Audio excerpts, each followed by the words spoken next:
yeah, I mean, if I had to break it down to like the main components of it, I'd say it's one, knowing you have the right to Hmm. put up sexual boundaries.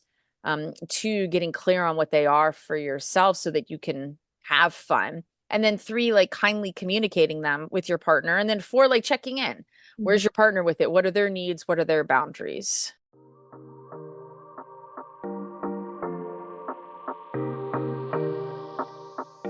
I'm Rachel, and you're listening to the Owning Your Sexual Self podcast.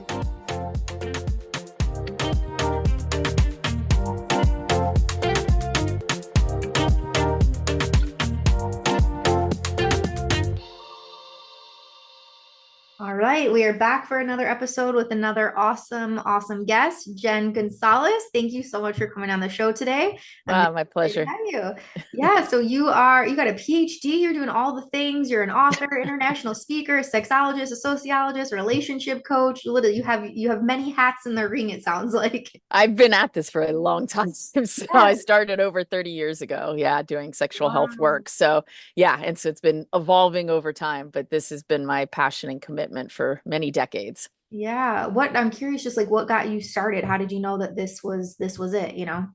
It was actually back in college doing my undergraduate degree in Pennsylvania where I grew up, and my roommate became a sexual health peer educator where you go around to the dorms and do condom demonstrations and Hmm. safer sex talks and healthy relationships. And she was having fun in the group. And so I was like, oh my God, I totally want to join that club. And one of the motivations was that you get trained in public speaking, and I'd been terrified, to do presentations in classes. I would just be so nervous about it. And so I wanted those skills. And then I was like, and you get to talk about sex. Like, that's fun. Like, what's not cool about that?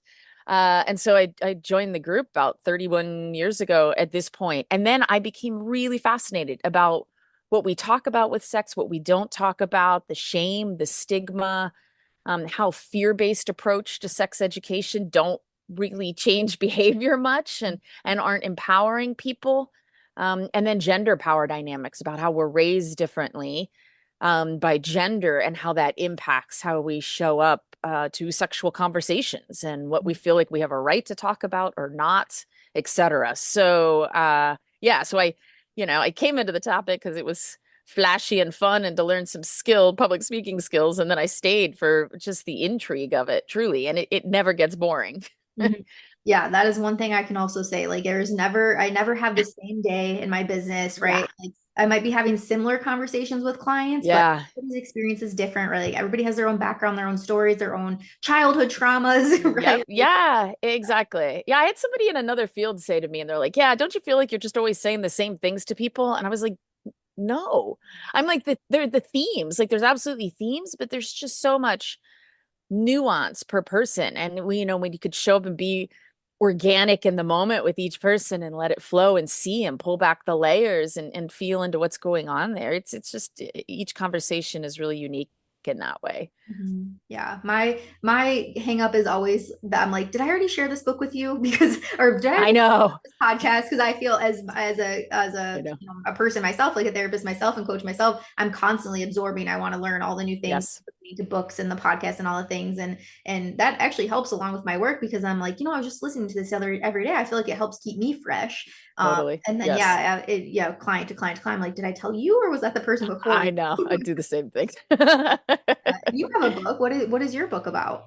It's From Madness to Mindfulness, Reinventing Sex for Women. Ooh. So, at the core of my work for 20 years now has been teaching people mindfulness skills and compassion skills to be able to be present with how if they're trying to talk about something sexual or they're trying to ask for their emotional needs and they struggle with that in some way or they avoid it, like what's going on, and figuring out what's the story you're telling yourself, what are your emotions behind it, where do you feel those emotions inside of you, Mhm. and particularly heavy ones like shame and embarrassment and disappointment feel so icky inside of us, we want to just avoid those conversations in some way or use anger to push somebody away so that we don't Mhm. have to feel them. And so my book is teaching, particularly for women, teaching those skills to unpack all the madness that I talk about is these messages we learned growing up. If you were, you know, born and designated female and raised as a female, like this whole host of things that are imposed on you of how you should look and how you should act and what you should want. And then if you throw in religion and maybe more strict parental upbringing, it can create, such an environment that we don't know our bodies, we don't know our own pleasure, we don't know our desire, we don't feel like we have a right to know it or Right. ask for what we want. And then there's so much shame and stigma around it. But then we're supposed to be adults and get married and be the perfect wives and have these passionate sex lives. I was like, doesn't work that way. That's Yeah. madness. Like that's insane. And then so often, adult women, we think there's something wrong with us or that we're broken in some way instead of being like, no, literally, this is how we were trained by society and what we learned. And then, yeah, and then I teach the mindfulness skills and coaching skills, then how to bit by bit undo the learnings and then figure out who do you want to be and how do you want to be and how do you step into that future for yourself. Yeah, which is, I mean, such a great segue into our conversation today. The first half, we want to talk about setting boundaries around intimacy and consent and all of that. Yeah. And, mindfulness, I feel like is such a huge piece of that, right? So when you're thinking consent, having that mindfulness ability to check in with yourself and ask yourself, do I want this? Am I okay with this? Am I a yes Yes. to this? And if I'm not, how do I communicate that in a way that now I'm not fearing rejection or I'm not fearing that defensiveness from a person or anger Right. or so many things. So yeah, I'll let you take over in that. And Yeah. Well, yeah. I mean, and you already hit on like, 10 different important components of it, which is wonderful. But yeah, starting, when I start with mindfulness with folks, the key part is like studying ourselves and learning ourselves. Like what do we want? What don't we want? And that, especially when I'm working with younger women or women in their 20s, that's often what I'm working about. They're like, how do I know what I want? They Mhm. don't know because they have been steeped in social media, and sexual images and erotic images and pornography. And they're like, okay, I see what's out there, but like, how do I know what I want? And that's tough. So the starting place is learning to attune to ourselves and learning to attune like what are your emotions, doing a daily mindfulness practice, even if it's only for 5 minutes of reflecting on some time in your day where you felt triggered in some way, or felt reactive in some way, and study of like, okay, what story was I telling myself? What were my beliefs around that? Review a list of emotions, pick out your emotions, and then literally tap into your body. Like, did I feel it in my throat? Did I feel it in my chest, my solar plexus, my gut? Did my shoulders get tense? Did I have a prickly, heavy feeling somewhere? Did I get warm? Like, check into all of that bodily wisdom. So that's how we, initially start training ourselves to check in. And then, if you're moving into a new sexual situation with someone else, it's like, well, how do I know if I want to do it if I've never done it before? I was like, exactly. So what to check into with there is then to keep checking in with yourself. Like, am I comfortable here? Do I feel safe?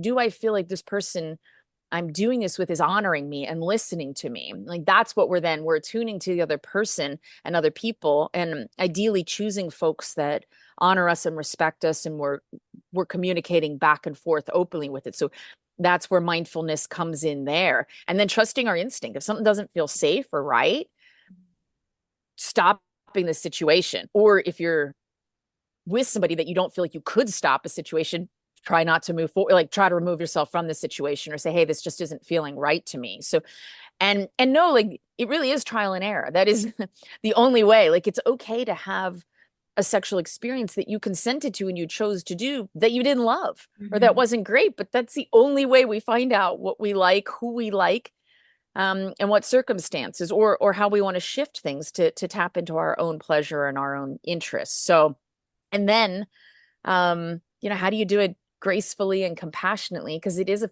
fellow human in front of you. And that matters. And that's something that I think that has been lost over the, past few decades in some of the consent education that's can be rather blunt. Like, one of the things I hear in a lot of consent education is like, no is a full sentence. Like, you don't have to explain yourself. And I love that concept. However, we are fellow human beings. If Mhm. you're doing something that's as intimate as being sexual with another human being and they just say no to you and that's it, like, what? Like, wait, what? Huh? Wait, did I do something? Wait, what's going on? Like, so I'm like, I think we need a little more complexity and it's hard. Like I get it. So I like that you have the right to say no and you don't have to explain yourself. But I do think you can still do that in a way that is compassionate, that there's a fellow human being in front of you who also has feelings and needs and wants, and not to prioritize what they want to do in that moment over what you want to do. But you still can be kind to their needs and just state and be like, oh, hey, like I love what we've been doing.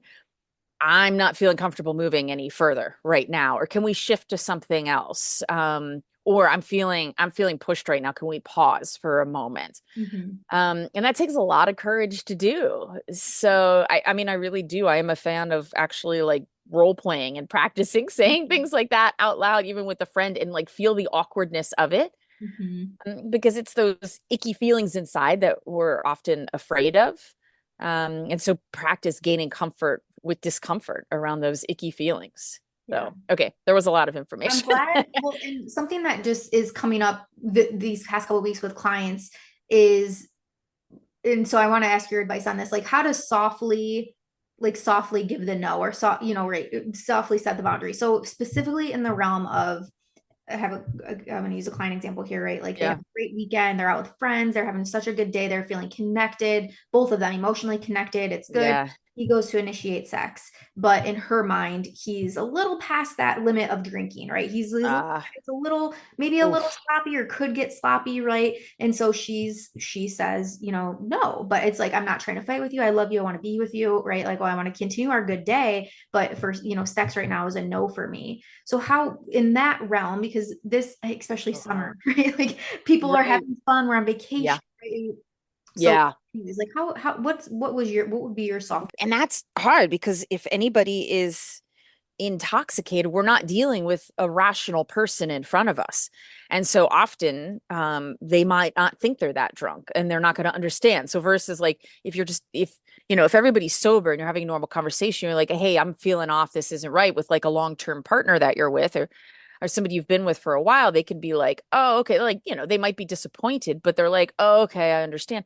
When somebody's drunk, they're like, I'm not drunk, or I'm not that drunk, or this is fine. So that is and that will vary by the person and the amount that they drank and how their brain chemistry shifts with alcohol. So probably my best advice is to try to alter, like still, well, two things. One, honestly, remove yourself from the person, because what I'm afraid is if that they can get pushy, that they Mhm. can be pushy if they've been drinking and then they feel thwarted.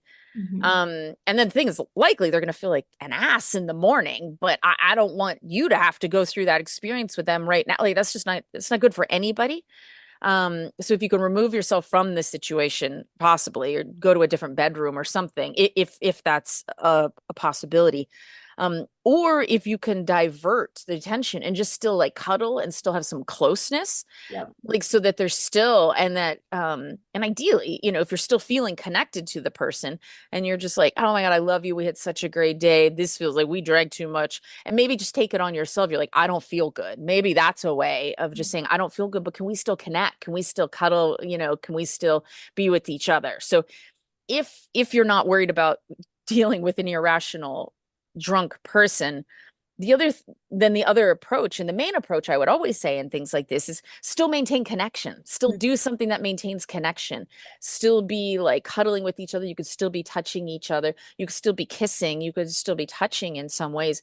So still engage with some physical and emotional intimacy and maintain that, but just keep it from moving to intercourse. Mhm. So does Mhm. that help? Does Yeah, that? yeah, the latter of that is exactly what I said. Like, how could, and that's what I gave the advice. Like, okay, if Yeah. sex is a no, what are you a yes for? And Yeah. yeah, maybe it's like, well, can we make out instead, right? Like, I'm up for that, or Yeah. I'm up for cuddling, or I'm up for taking a shower together, or whatever it is. Yes. But yeah, definitely, or maybe more non-sexual intimacy, like hand holding, or if they, for this couple, they had somewhere else to go, so their day was not over. They had, where this was like a midday, they had more things on the agenda. So I'm like, Okay. guys, that's a long,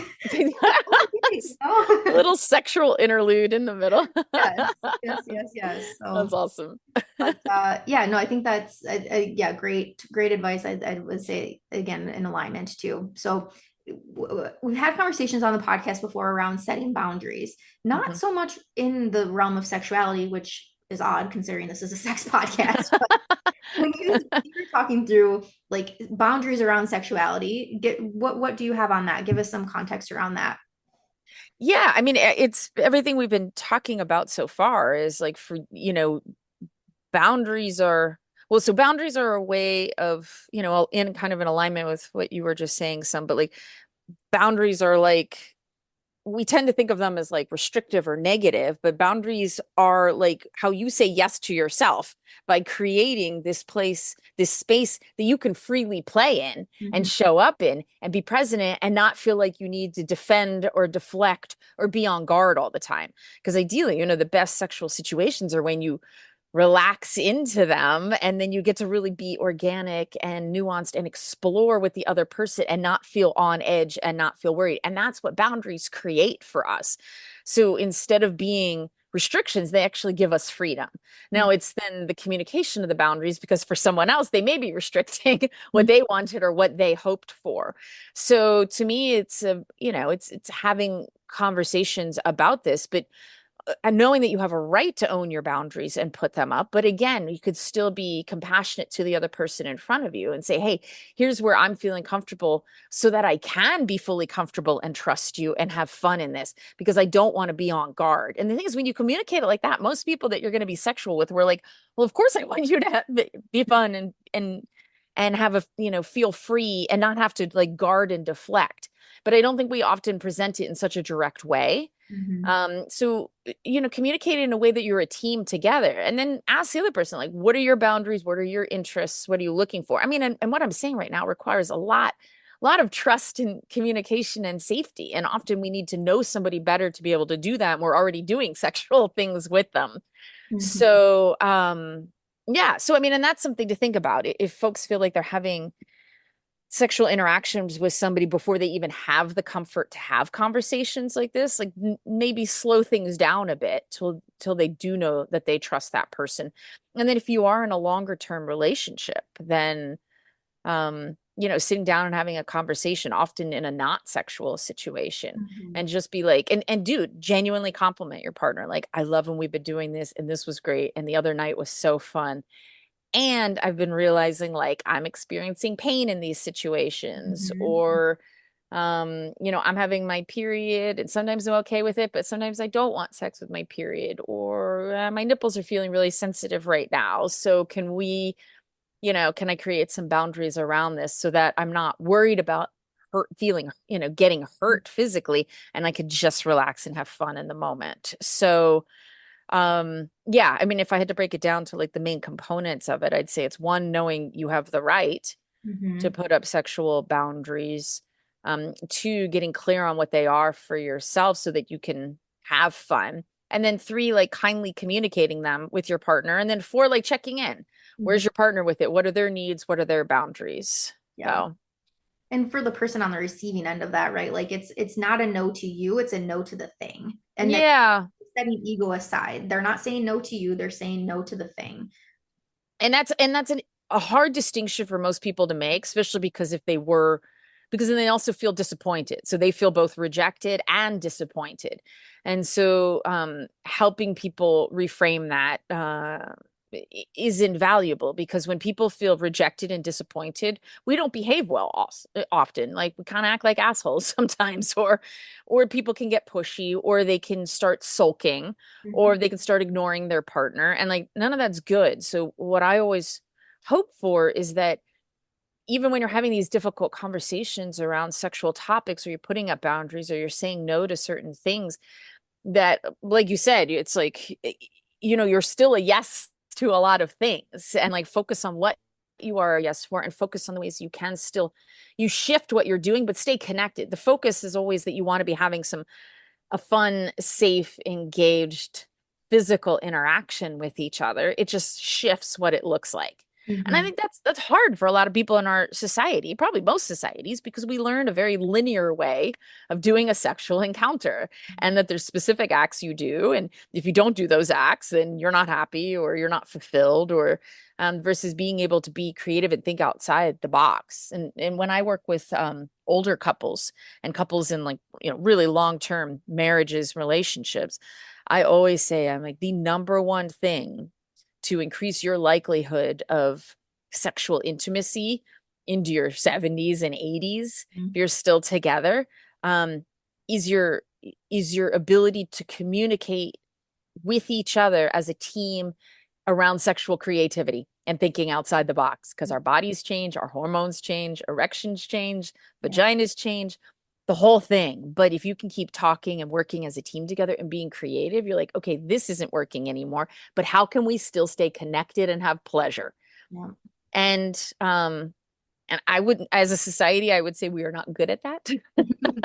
Right. Sex is um, this way and this way only, and there's nothing. Right. And it should look like it looked like when you were 22, or like it looks like in Hollywood movies, which is not what's, lasting, sustainable intimacy looks like in ever-changing Mhm. bodies. So be creative. I mean, and to me, it's not like just giving in and giving up about aging. It's being realistic about what's going on and then getting creative with it.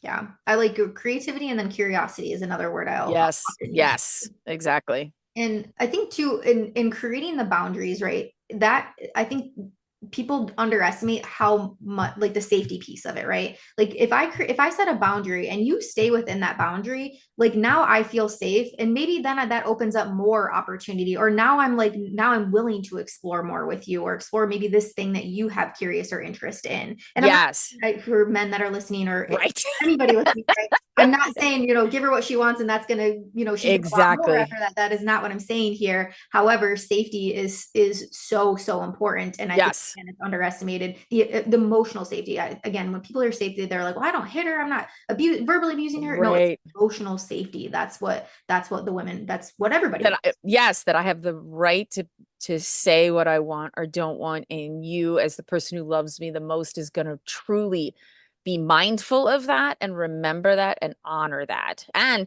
but yes, there's it's two things within that. When somebody does that for us, it often creates more desire, Mm-hmm. because that is that, like, when we can trust an intimate partner at that level, especially as women with men who are often bigger than us or stronger than us, Mm-hmm. that is frankly often quite arousing, and it induces desire when you feel that safe and that you can trust somebody that much, and then you can relax that much. Mm-hmm. That can increase desire, and so in and of itself it's sort of a bit of an aphrodisiac.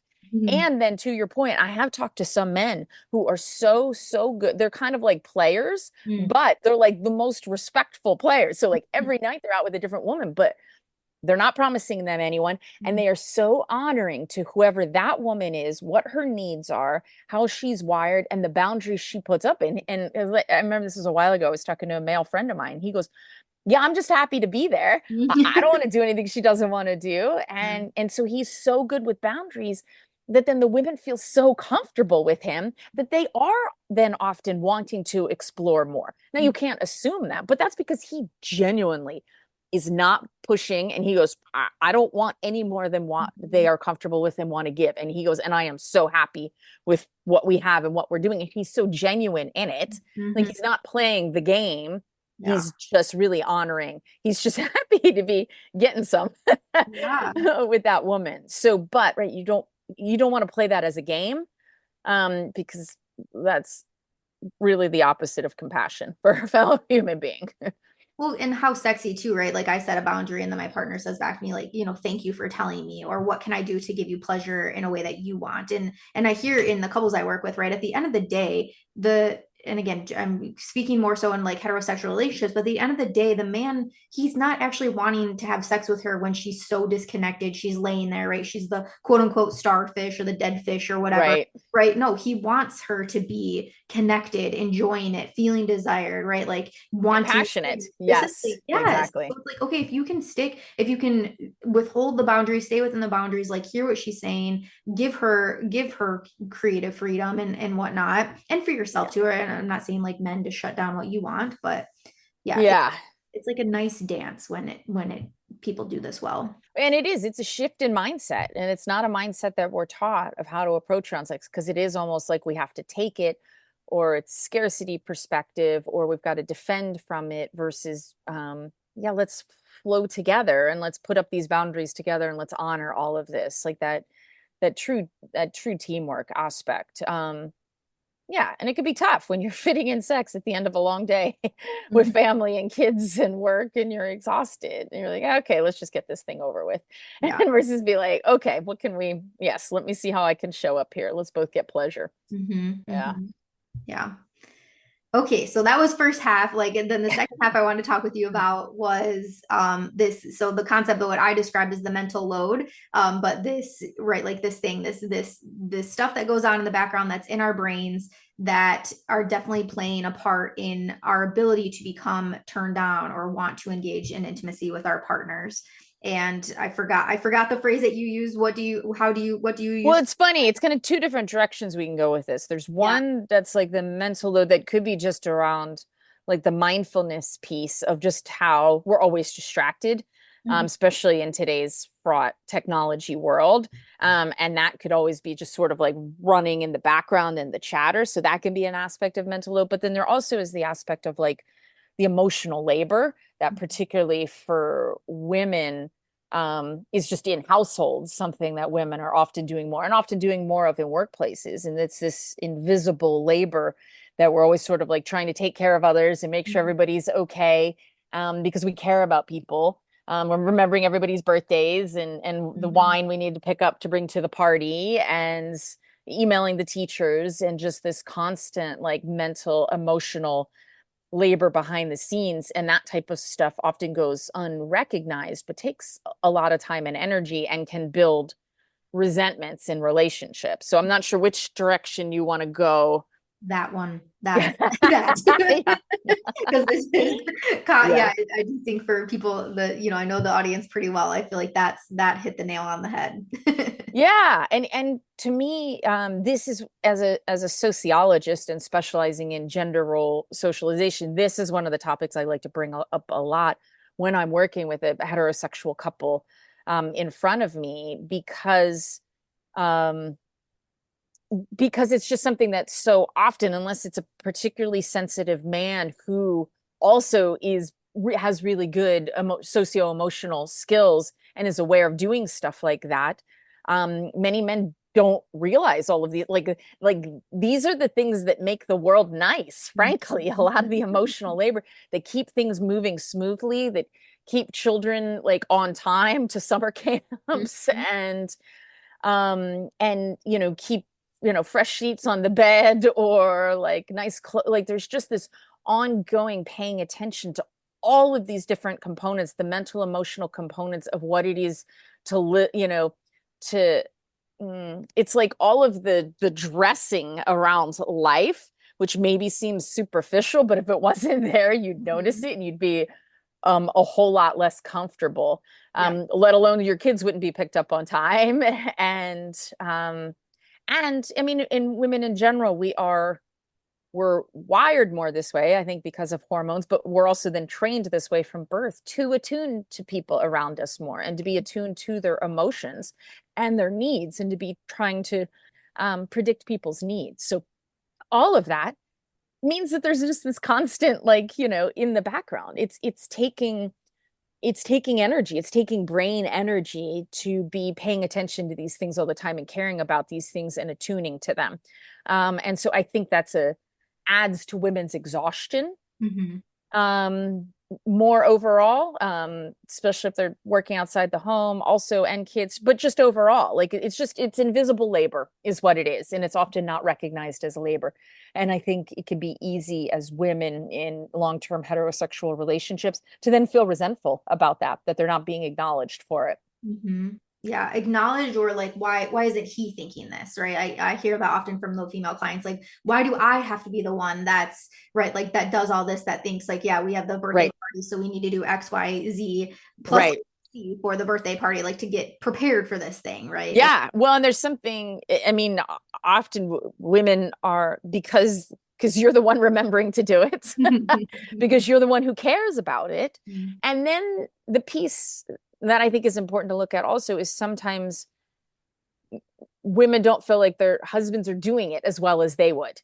yeah. And so they don't want to then give up to the control because they're not going to be happy at they have a higher standard for how it's being done. So for me, like I think these are important conversations to have. If you are specifically building resentments around this in your relationship, or maybe you didn't know you have resentments, but you're listening to this podcast right now and you realize I do have resentments now. Not Yeah. that we're trying to stir anything up in your marriages or Yeah. relationships. But to me, this is a thing to do some journaling on, and actually, so write about it. Write down what you do. Write down why you do it, why it matters to you, but why you think it makes everybody's lives better around you, and why you think it's important. And then do like own your resentment, and then but be proactive, be like, okay, what would I like differently? And then think through, you're like, are there some tasks that you would like to pass off and create a structure, an ongoing structure, then you pass off to your partner. You need to be clear because maybe what's obvious to you, the 4 steps that need to be done to do this thing, is not at all clear to them because they haven't done this before. They've never thought about it. They don't even really care about it. Right. But so to me, and then give them space to mess up. But yeah, and then have reminder, notes sitting on the kitchen table or alarms going off. And then so yeah, give them some of that work to do, give them the skills to do it, and then give them time to learn it. And then hopefully over time, because we can't, if somebody doesn't care about the same things we care about as much and they're not aware of them, like we can't just make them have the level of awareness that we do. Like that's unless they really, really, really want it and are working on it, which then it would be around mindfulness skills. But you can at least give them some of these tasks to do. Mhm. So at least it's something off of your list. And then you need to, let go of some of the control too, because I think sometimes for some of the women, they actually they resent it, but then they also don't want to give up the control. So that's for you to look at for yourself. Is that creating anxiety for you? And Mhm. that's a mindfulness practice. Where are you feeling that inside of you? Breathing into it and just say, okay, let's try things different for a month and let's see how this goes. And then assess, get together, have a 20-minute meeting with your partner at the end of the month and like talk through, but like be kind, if you're pointing fingers and coming in with the energy of resentment, you're more likely to get defensiveness or a partner that's like, I just don't care about this. If you care about it, you do it. So Mhm. you want to create the context that facilitates teamwork and Mhm. kindness. Mhm. Yeah, very well said. And I'm glad that you touched on the control piece too, because I think that that is a real key, myself included, right? Like this is something that I'm currently trying to work on, is releasing that control, right? If I'm asking for help and he is actually helping me, letting him actually help me, not coming through with the right. It's like he's wiping the counters and here I am double wiping the counters. Right. The visual of it, that's literally what I think it feels like. And I know that's what women do, or he does the dishes, right, and then she's redoing the dishes, loading it in her way. It's like, Right. just let that, let that go. Or the Yeah. dishes clean, yeah, okay, move on, right? Yeah. Because that can be so emasculating to the man, especially too. And it's like, here, I want to help, but she literally doesn't let me. Yeah. So And that's, I mean, yeah. And that then further pushes us into our like stereotypical gender roles, mhm. instead of being like checking them. And I think it's interesting because often folks, if you have a high standard for cleaning, Often like you look at your childhood and either you learned that high standard or you grew up in a household that had none of that. Mhm. And this was your way of feeling like you had control by being able to clean because you had control over something in your environment.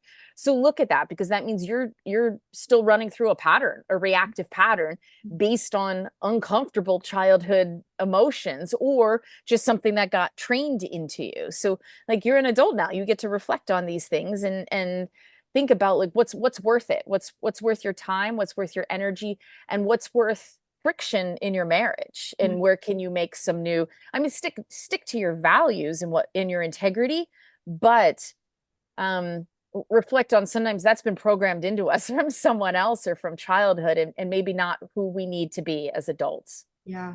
Yeah, quit letting the dishes ruin your sex life. Yeah, exactly. It's so true. I know it is so funny how often like cleaning up the kitchen is like Yeah, connected to people's sex lives. I know. wild. Yeah. That is really wild. Uh, And there's just a resource on this, something that I share with clients. So, actually, a client was who shared the book with me. There's a book called Fair Play that is literally around this, the mental load, how generally it is the woman that's taking it on, and then for partners, like how to be able to better help. And then mhm. I realized on Amazon, there's a game for it. So it's all the cards, and it comes with all these cards of what could possibly need to be done in a household or with families. Oh, You sit across from each other, and it's like, okay, I take this, I take, right, like right now in our everyday, I take on this, and then you get that visual and you see, okay, wow, generally yes. again it is the woman that is Yeah. taking on. And then he's like, oh shit, okay, well, peeking over, oh, I could do this, right? Do you trust That's me to do so this? Am I cool. allowed, like that? So yeah, That's awesome. Oh, I love knowing about that game out there and cards, or the book and the cards. That's awesome. Thank you. That's such a good resource. for sure. Good. Because I know I've helped over the years clients create like checklists like that or something like that. But often one of them just is like, I just like this is taking too much time. It didn't like there was it. And I was like, mm-hmm. And anything you don't want to shine a bright light on, there's usually a reason. Like, or some people do the same thing with finances. They're like, I don't want to have budget conversations. I was like, mm-hmm, because you're avoiding something. So like I love something that's like it's right in front of you. Like they put the answers in front of you. So that's awesome. Nice. Yeah, for sure. Well, this has been wonderful. I have really enjoyed our conversation. I feel like we Likewise. touched on so many things in a short amount of time. But so you work with people. Tell us a little bit more about the work that you're doing currently. Yeah. Yeah. So so I'm located in San Diego, California. I've had a private coaching practice doing relationship and intimacy coaching for at least 16 years now. Working with, yeah, individuals and couples. And my real passion is public speaking. So Mhm. just like I said, I started that 31 years ago. So I get to travel around the United States and now internationally, and speak to groups and do couples retreats um, and do Valentine's events and small group forums and a lot around. I mean, certainly around all the topics we've been talking about sexual desire and mismatched desire levels. It's one of my specialty areas, but also even some things just taking away the specific sexual components and talking about vulnerability and authenticity and mindfulness and compassion and effective communication in any of our closest relationships. So not just our spouses and long-term partners, but with children's or with coworkers or with your board. And Mhm. so how do you cultivate emotional agility and emotional responsibility, and cultivate meaningful relationships really based on vulnerability and kindness, but also your authenticity and your boundaries for yourself. So and then I do, yeah, a lot of videos and writing on all of these topics. So Awesome. yeah. Awesome. Yeah. So if somebody wanted to work with you, are you on social media? Do you prefer they go? Yeah, I mean my main website is drjensden.com. And then that links to, yeah, YouTube and Instagram and Twitter and Facebook and all TikTok. Actually, I might have not even have listed TikTok on my website yet, but I'm out there on TikTok, Yeah. just trying to do all the things. So it's all out there. Awesome. Well, thank you again, Jen, so much for coming on today. This was, again, just, I think, a very refreshing conversation, something that hasn't been talked about on the podcast yet, which again, it's constant conversations I'm having with clients. So I can see this being a really good resource for people. So I appreciate you. Thanks, Rachel. Thanks for what you're doing here. I appreciate it too. Absolutely. The world needs more us's. That's for sure. Thank you so much for listening to today's show. If you loved it, be sure to subscribe so that you never miss an episode. And if you really fucking loved it, make sure to tag me on social media at @TheRachelMain. I'll see you next week.